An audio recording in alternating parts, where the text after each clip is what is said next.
अस्सलामुअलैकुम दोस्तों, आप देख सकते हैं बहुत ही मज़ेदार जूसी रेशेदार चिकन स्टीम रोस्ट तैयार हो चुका है। इस रेसिपी को बनाने के लिए हमने लिया एक चिकन का चेस्ट पीस, तकरीबन ये 400 ग्राम तकरीबन इसका वज़न है। हमारी ज़्यादातर रेसिपियाँ घरेलू मसाले के साथ हम तैयार करके दिखाते हैं ताकि आपका ख़र्चा भी बच सके और बेहतरीन सी चीज़ें आप घर पे बना सकें। इस तरह से हम चिकन के ऊपर कट्स लगाएंगे। आप देख सकते हैं बिल्कुल गहरा हमने कट लगाना है ताकि मसाला वगैरह अच्छी तरह से अंदर तक जज़ब हो सके। ये आप देख सकते हैं माशाल्लाह बेहतरीन से हम कट लगा चुके हैं। अब एक हम बर्तन लेंगे जिसमें हमने इस स्टीम को पकाना है। चिकन को इसमें शामिल कर दिया है। अब इसके ऊपर मसाले डालेंगे। 1 चम्मच हमने लाल मिर्च डाला है। उसके साथ हम शामिल करते हैं हस्बे ज़ायका नमक और हाफ़ टी स्पून हमने अदरक का पाउडर, हाफ़ टी स्पून धनिया पाउडर, हाफ़ टी स्पून हमने हल्दी डाला है, हाफ़ टी स्पून काली मिर्च जाएगा। लिया है अदरक लहसुन का पानी, तकरीबन 3 से 4 चम्मच था। एक बड़ा लेमन जो हमने निचोड़ के इसमें शामिल कर देना है। झटपट आपके घर में मौजूद मसालों से ये स्टीम रोस्ट हम तैयार करने वाले हैं। एक दफ़ा आप ज़रूर ट्राई करें।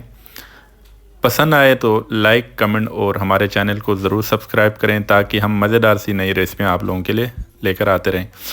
अब इसको अच्छी तरह से हाथों की मदद से मसाला इसके कट लगे हुए जगहों पर अच्छी तरह से हम मिक्स कर लेंगे ताकि मसाला अंदर तक नमक मिर्च जज़ब हो जाए।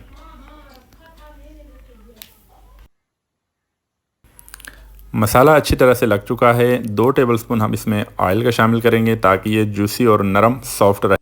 10 से 15 मिनट हो चुके हैं। चिकन ने अपना पानी छोड़ दिया है। यहाँ पर हमने ज़र्दा कलर थोड़ा सा शामिल कर दिया है और इसको ढककर 30 से 35 मिनट हल्की आंच पर हम पका लेंगे। अब चेक कर लेते हैं। माशाल्लाह आप देख सकते हैं बेहतरीन सा कलर के साथ हमारा चिकन बिल्कुल तैयार हो चुका है। 30 से 35 मिनट बिल्कुल स्लो आंच पर हमने रखना है। आप देख सकते हैं पानी भी इसका खुश्क हो चुका है और सॉफ्ट मज़ेदार सा आप चेक करते हैं। ये देखें माशाल्लाह बेहतरीन सा हमारा चिकन अच्छी तरह से पक चुका है।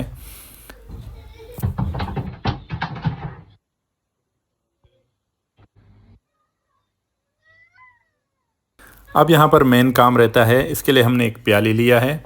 इसमें हम एक जले हुए कोयले को रखेंगे ताकि इसका बेहतरीन सा फ्लेवर बारबेक्यू वाला इसमें आ जाए। ये आप देख सकते हैं छोटा सा हमने कोयले को जला के इस प्याली में रख दिया है और इसके ऊपर हमने थोड़ा सा ऑयल डाल देना है। 1-2 कतरे इसके ऊपर हम ऑयल डालेंगे। ये आप देख सकते हैं इससे बेहतरीन सा इसके ऊपर स्मोक फ्लेवर आएगा। इसके ऊपर हम ढकना रख देते हैं। 2 मिनट के बाद आप इसको निकाल लें। आप देख सकते हैं माशाल्लाह जूसी बेहतरीन सा हमारा स्टीम रोस्ट तैयार हो चुका है। आप इसको घर में ज़रूर ट्राई करें। जी प्यारे दोस्तों, माह मुबारक रमज़ान आने वाला है। रमज़ान की रेसिपियां देखने के लिए ऊपर आई बटन पर क्लिक करें। आपको रमज़ान की स्पेशल रेसिपियां आपको यहां पर मिलेंगे। माशाल्लाह से आप देख सकते हैं बहुत ही सॉफ्ट जूसी सा हमारा स्टीम रोस्ट झटपट तैयार हो चुका है।